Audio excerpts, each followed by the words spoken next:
Bobby said you almost collapsed, but he summoned courage. He said, no. I and my team of lawyers are waiting for you at the appeal. At the end of the appeal, at the end of the spectrum, we will pay our damages. I said, how much is your damage? He said, I have spent over 15 million. He said, I will add it to that. He was about to take the half. He was ready to take half. He was even ready to take anything. He was ready for them man to come and say, I will pay you 50 million every year. The man said, I will get the half. He said, he thought he was free. He called the call, the man called back. I said, my brother, we are not calling again.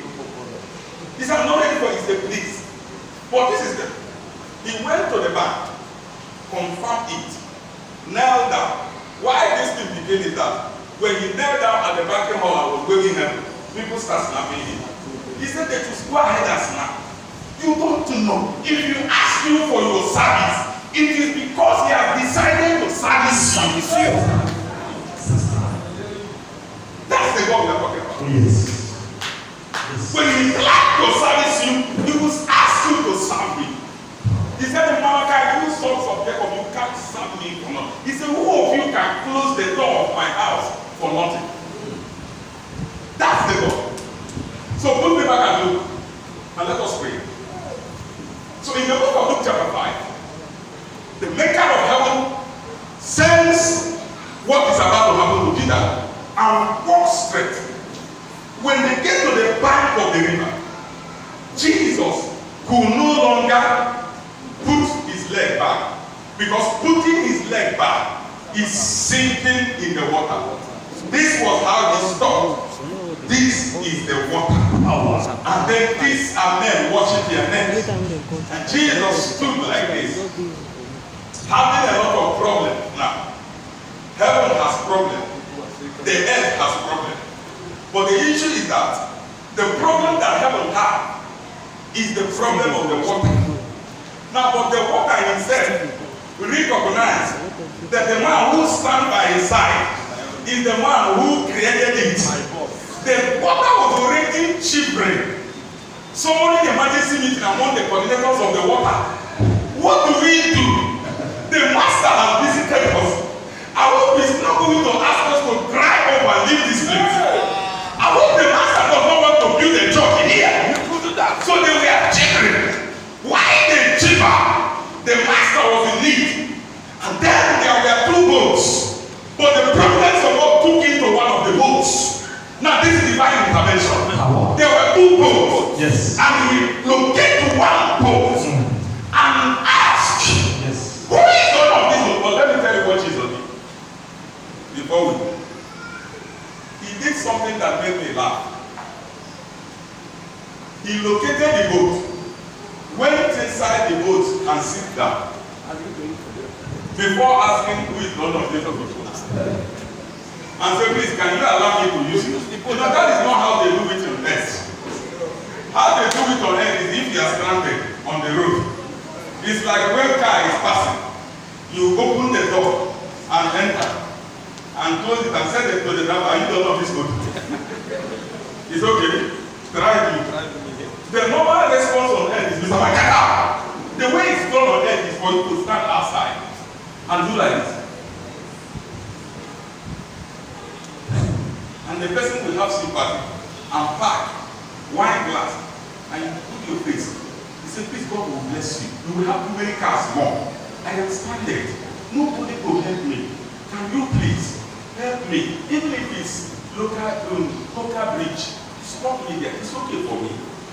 And you look at me like this. Look at your sandals. When you're like the said, look at your pocket, whether there's anything like bomb. So the honor enter. That is how to need help on earth. But in the case of Christ, it was not the same. He sent the boat of frustrated people who are angry. How do you go to business with that saying, you know the way you return? Angry. The man was angry because he was frustrated. He entered the boat and sat down. I said, who is the owner of this boat? The point Peter said, that is the man. He said, hey Peter, come, drive me to that point. I want to preach. And others look at Peter and say, this Peter is moved. Somebody you don't know, just enter your boat. Go now. You overdo. You see, Everyone that the people say they overdo for God, go and check their life. One day God will overdo for them. Yes. Now, Peter entered, drove the boat, came to the point where the crowd can no longer come. By the time Jesus was on top of the boat, the sea began to shiver. What is it doing on top of us? You know, the Creator sat on top of the creation. The Creator sat on the creation. When the Creator sat on the creation, it means the Creator is about to place a demand on the creation. And the Creator does not say no to the Creator. So when he sat on the sea, and he began to preach to the people, he preached salvation, preached holiness, preached righteousness. And Peter stood and folded his hands and said, this man should do quick so I can go. What will I even tell my wife when I get home? Somebody said recently, I'm not the one. He said recently that women are wonderful. He said, but if your wife needs money, don't speak in tongues to her. She doesn't understand it. Is it true? 100%. He said they don't take speaking in tongues in the place of money. He said they need money, give them money. But if you want tongues, after giving them money, she's ready. But when they need money, so Peter started thinking, how do I address this issue when I get home? And the Messiah began to preach. After preaching, he now turned to Peter. Hey! I'm doing something now. After preaching to the audience, just like what we're doing now, all those working here, the singers, the ushers, and you provide service for the Messiah as he served the people. After preaching to the audience, he turned and faced Peter.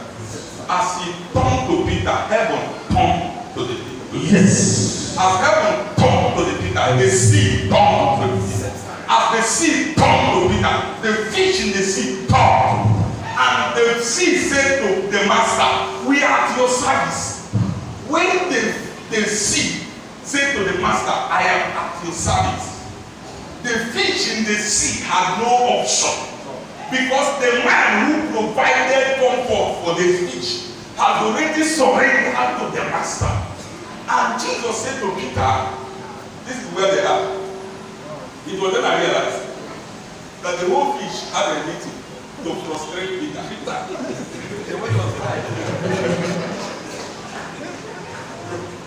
They had a meeting and said, let's see, let's frustrate him. So they frustrate Peter. In the place where they hide to frustrate Peter, the maker of heaven saw them and said, okay, you see, if Peter had caught them in the night, you would have caught some. But because they employed a land crier who shouted in the whole sea, oh, you fish, hide at one corner. They mentioned the name of the street where all of them hide. So the master saw the street and said to Peter, cast your net, that's where they are. But there is final thing I need you to do tonight. I love Peter. Peter said to the master, even that place, we toil all night. We toil all night. He said, not this thing, we have tried it throughout the night. But at your word, I preach on the word. The word. Yesterday. He said, at your word, I will do it. Sir, when God asks you to do something that is earthly wrong, earthly, know that this thing is heavenly right. Don't bother what people think. You know, many people have been thinking that Peter walked on the sea. Many people have been saying that Peter walked on the sea. Peter did not walk on the sea. Nobody walk on the sea. You don't walk on the sea. If you want to know whether they can walk on the sea, there is one way to know it. From here to wharf, it's not far. So let us drop it. Enter the sea and walk. Then you know that nobody walk on the sea. Peter never walked on the sea. And you can walk on the sea. What did Peter do? The master said to Peter, I am the one. And Peter said, if you are the one, bid me to come. And from the mouth of the master, the word come came out.